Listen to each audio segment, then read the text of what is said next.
Bonjour à toutes et à tous, nous voici sur la dernière vidéo des collections. Je risque de vite entendre des personnes me dire « mais tu parles de struct dans les collections ?» Alors oui, attention, je vais vous parler des structs, ce n'est pas réellement une collection, même si on va souvent utiliser des structs avec des slices ou des tableaux, ou même des maps.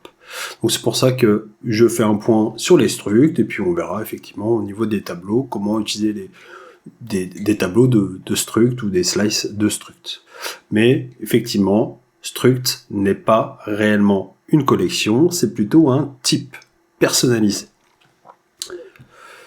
Commençons cela.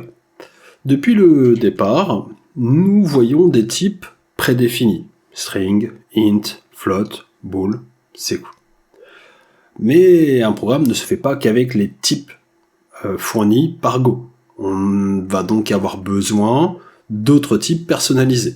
Sur une précédente vidéo, j'ai fait un exemple avec des notes. Alors certes, c'est sympa, mais c'était rangé dans un tableau, on ne connaissait pas à qui appartenaient les notes. Donc ce qu'on aimerait, c'est dire oui, mais j'aimerais lui donner un nom. Alors on pourrait faire par exemple Sam str pour chaîne de caractères est égal à Sam. Ok, super. Ou même Sam tout court. Non, on peut faire ça.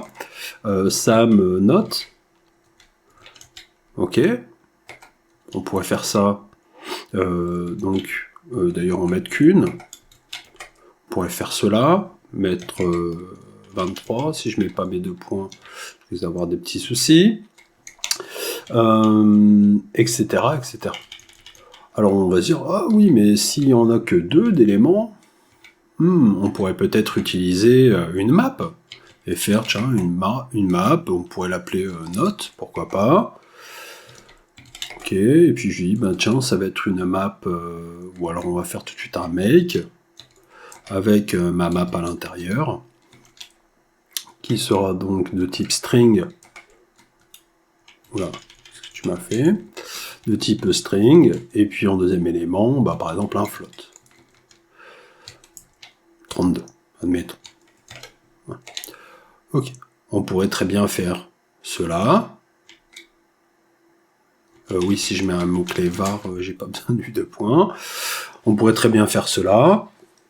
Pas de problème. Mais si je souhaite rajouter, par exemple, la date d'anniversaire à Sam, et peut-être la matière, où il a eu sa note, etc., ça va devenir très très compliqué. Donc on va vouloir créer nos propres types personnalisés. Comment on va pouvoir faire ça? Eh bien, on va lui indiquer déjà que l'on souhaite créer un type. Celui-ci, on pourrait l'appeler, je ne suis pas obligé de le mettre en majuscule pour le moment, et ce type d'élève, ça va être quoi? Ça va être une struct, de cette manière-là. Alors, dans certains langages, ou même des personnes utilisant les classes et donc les objets, pourraient dire c'est de l'objet. Alors non, Go n'est pas un langage orienté objet, même si ça y ressemble au niveau des structs. Mais ce n'est pas un objet. Okay, mais le principe d'écriture peut y ressembler. En tout cas, vous allez voir que ça y ressemble un petit peu. Donc là, mon élève, je vais pouvoir lui donner un name, de cette manière-là, et je vais dire, tiens, c'est un type string. Ok, je pourrais très bien lui donner une note, qui lui est de type float 32. Je pourrais lui donner également la matière de cette note, même si on pourrait faire encore une fois autrement, mais on peut faire comme ça. Alors là, mon IDE, quand je vais vouloir l'enregistrer, il va me mettre une petite erreur, mais on aura peut-être l'occasion, enfin pas une erreur, mais une indication comme quoi je peux optimiser l'architecture de ma struct, mais on en reparlera un peu plus tard. Pour le moment, on est dans la création d'une struct. Donc, maintenant que j'ai mon type personnalisé, j'aimerais remplir ce type personnalisé. Comment je peux faire? encore une fois, je peux utiliser plusieurs manières. Je déclare une variable ou je le fais, bon, on va déjà faire cette manière-là, je vais l'appeler Sam, qui est de type élève. Ok, très bien. Maintenant, je peux lui dire, Sam, son nom est égal donc à Sam. Ok. Sam, point, sa note, on va mettre, allez, 13.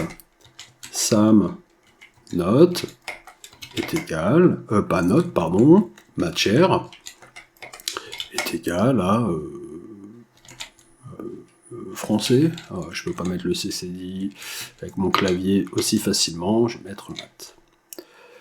Ok, c'est pas mal, et donc vous voyez que là, ça peut ressembler à ce que l'on peut faire dans des langages orientés objets, si ce n'est que c'est pas un objet ici. Et donc, je vais vouloir l'imprimer, donc fmt, println, et je viens imprimer Sam, comme ça. Si j'exécute, j'ai bien toutes les informations à l'intérieur. J'ai bien Sam, 13 et maths. Cool. Donc ce qui fait que j'ai regroupé, j'ai créé un type personnalisé avec toutes les informations d'un élève. Enfin toutes, là je n'en ai mis que 3. On pourrait mettre le nom, le prénom, le nom de famille, etc., les matières, qui peuvent être également une struct à part, etc., etc. Là, on va faire les choses le plus simplement possible. Donc ça, c'est la première écriture. On peut, comme les maps, comme les tableaux, le faire de manière directe. C'est-à-dire que je peux à la fois déclarer ma variable et lui affecter les valeurs. Comment je fais ça? Je lui dis que c'est un type élève, et à l'intérieur, je vais lui donner les informations.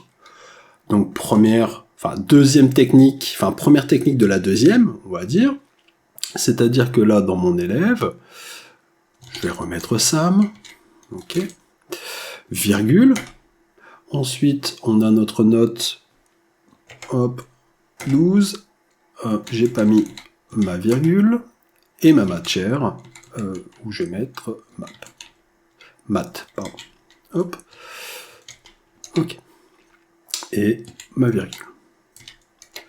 Si je fais cela, que j'exécute, j'ai exactement le même résultat, enfin exactement, puisque j'ai mis 12 au lieu de 13, mais en tout cas, on a ici à la fois instancié et affecté notre variable. Ok, c'est pas mal. Alors ça, c'est la première écriture. Il y a une autre écriture qui peut être un peu plus claire, c'est de mettre directement la clé, en tout cas le nom de la variable qui se trouve dans la struct. Et ici, on voit en gris qui m'a mis note ou même name avant, ou même matière, mais ça c'est mon IDE qui fait ça. Moi, ce que je veux, c'est le mettre pour que ce soit un peu plus clair et plus visible si jamais je reviens sur mon code un peu plus tard.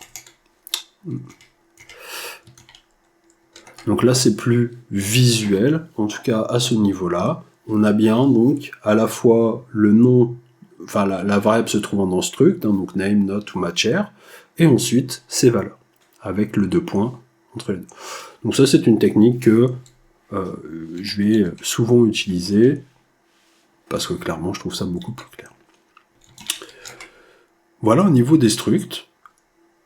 Et donc on peut chaîner les choses, comme je disais au niveau des matières, on pourrait ici ajouter une autre struct, etc., etc. On aura l'occasion d'aller un peu plus loin sur les structs. Là, nous sommes dans les collections, donc on va effectivement voir comment réaliser cela.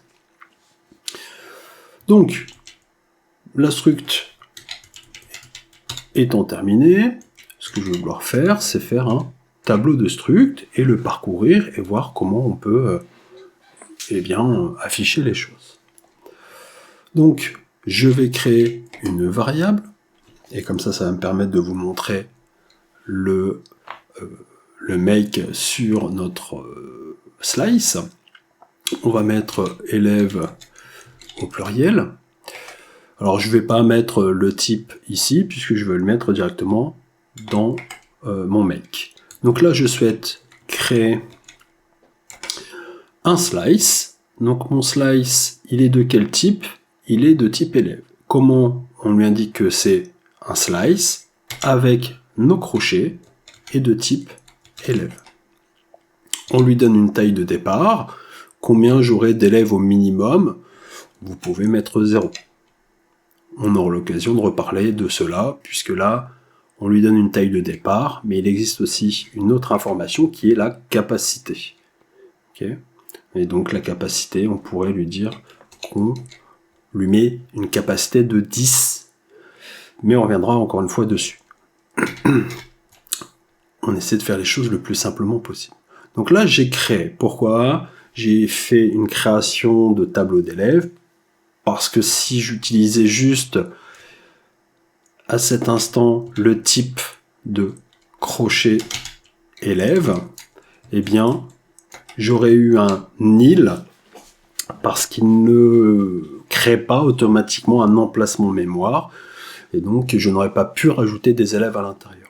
Donc ça, c'est la première technique, le fait de faire le make. Ou alors, on peut lui dire, je vais faire autrement, puisque maintenant je vais vouloir le faire directement à la déclaration, et dans ce cas-là, j'utiliserai la même technique que tout à l'heure. On va déjà tester celle-ci, et donc je peux très bien lui dire ici que, eh bien, mon élève, il me le propose, c'est très bien, j'append, et là je crée donc mon élève, je le crée comment? De cette manière-là. Alors là j'écris tout en ligne, c'est pas forcément ce qu'il y a de mieux, mais je vais dire donc c'est Sam. De cette manière-là, je suis obligé de respecter l'ordre. La note, 13, et ensuite la matière, on a dit maths. Donc là, à cet instant, je viens créer un élève que j'append dans mon slice. Et je fais un petit FMT avec mon print de élève. Okay. Et donc on voit bien que là, je suis entouré par des tableaux, par un tableau. Hop. Ici, on voit bien ici que ça commence par des crochets et ensuite des accolades. Donc accolade, c'est notre struct, et les crochets, c'est notre tableau. Ok, alors c'est pas super propre le fait de l'avoir écrit en ligne, mais ça m'évite de stocker ça dans une variable à part. Ou alors, donc, on peut faire ça, comme je disais, d'une autre manière, c'est-à-dire,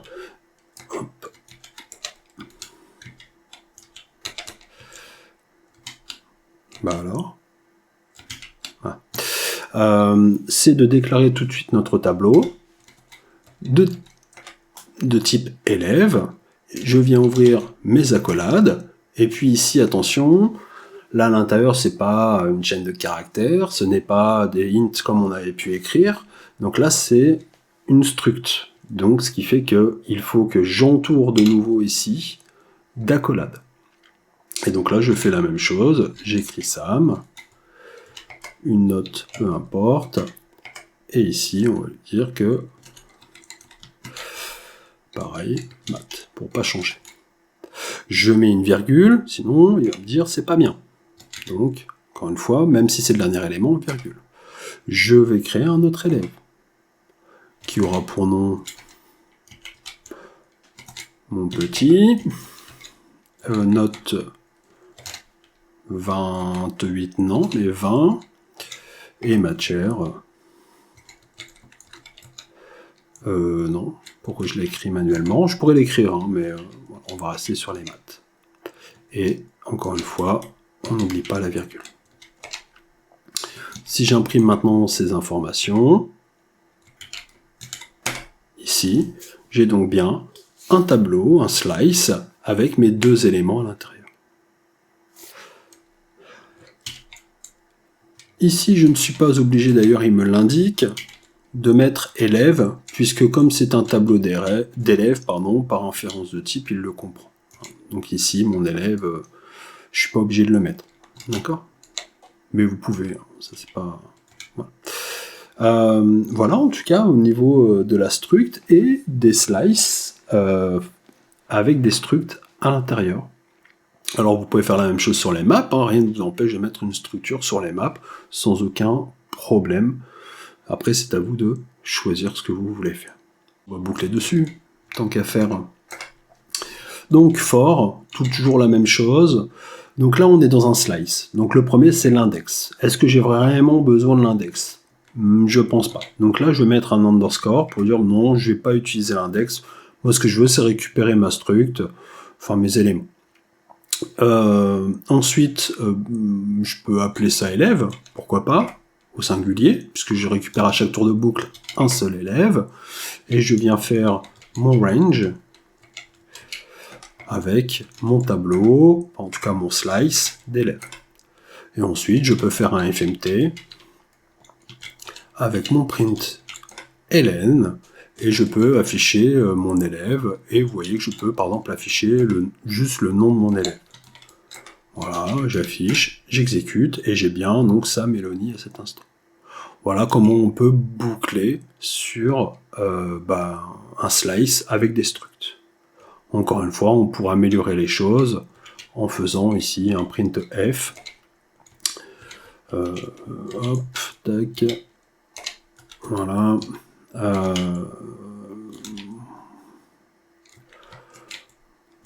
Ouais. Donc je vais mettre name. Ah tiens, on peut faire quelque chose. Alors pareil, c'est quoi qu'il arrive, c'est avec le F. Vous voyez que là, il m'affiche Sam, 13 et maths, mais je n'ai pas les variables, enfin j'ai pas leur nom, en tout cas je sais pas d'où ça vient. Si on veut afficher notre élève avec ses champs, hein, ses fields, ses champs, eh bien on peut utiliser un flag. Donc hop, pourcentage V comme ça va juste afficher notre élève comme on pouvait l'afficher tout à l'heure. Donc rien d'exceptionnel à cet instant. Voilà, j'exécute. Vous voyez, on a la même chose. Hein. Donc chaque élément, je pourrais mettre un println, un petit ici, anti-slash n pour faire un new line, pour faire un retour à la ligne. Très bien. Si je veux aller un peu plus loin au niveau de l'explication, enfin au niveau de l'affichage, pardon, je pourrais utiliser ici un hash, un jazz, et dans ce cas-là, j'aurai un peu plus d'informations, et vous voyez que là, j'ai à la fois mon package, j'ai en plus le nom de ma struct et les champs. Ou alors, il existe également une autre possibilité, à la place du jazz, je peux rajouter ici un plus, de cette manière-là, et j'aurai donc un autre affichage qui sera juste les champs de chaque struct, enfin de chaque élément. Non. Donc souvent le plus c'est celui que j'utilise. Mais vous voyez qu'on a plusieurs possibilités. Alors le V c'est vraiment pour tout. Hein. Donc que ce soit string ou autre, quand vous ne savez pas quel type c'est, vous mettez V et ça vous permet bien de tout pouvoir afficher. Au niveau des flags, il faudrait que je vous donne le lien vers la doc, et on ferait peut-être un petit tour une fois, comme j'arrête pas de le répéter quasiment à chaque vidéo. D'ailleurs, il n'a pas optimisé, comme je suis revenu en arrière, là-bas, il n'a pas optimisé. Je vais revenir hop, là-dessus. Si ce n'est que maintenant, tout est inversé au niveau de mes valeurs. Hein. Donc vous voyez que le fait de mettre peut-être mon name de cette manière-là, c'est peut-être un peu plus simple que de mettre, ne pas mettre les champs plutôt. Donc là, je vais mettre, c'est la note, 2 points, et puis ici, pareil, je vais mettre ici la matière. Hop, voilà. Et donc là, j'ai plus d'erreur à cet instant. Donc, vous voyez, des fois, c'est assez utile de mettre les noms. Hop. Note, 2 points, et ici name. Ok, OK, voilà. Donc là, j'ai plus d'erreur. Et je relance, tout fonctionne correctement. Voilà, bah, je pense qu'on a fait le tour alors des structs. On aura encore l'occasion de voir les structs et, avec un exercice que l'on doit faire, bah, je pense, dans la prochaine vidéo. Un petit exercice assez basique.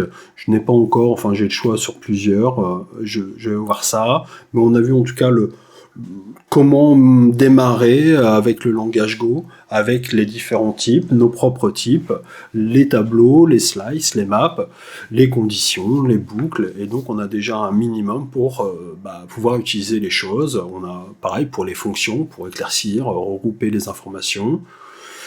Donc prochaine vidéo donc, qui sera la 11, voilà, on fera un petit exercice. J'ai plus qu'à vous souhaiter un bon courage, une bonne journée, je vous dis à bientôt. Ciao.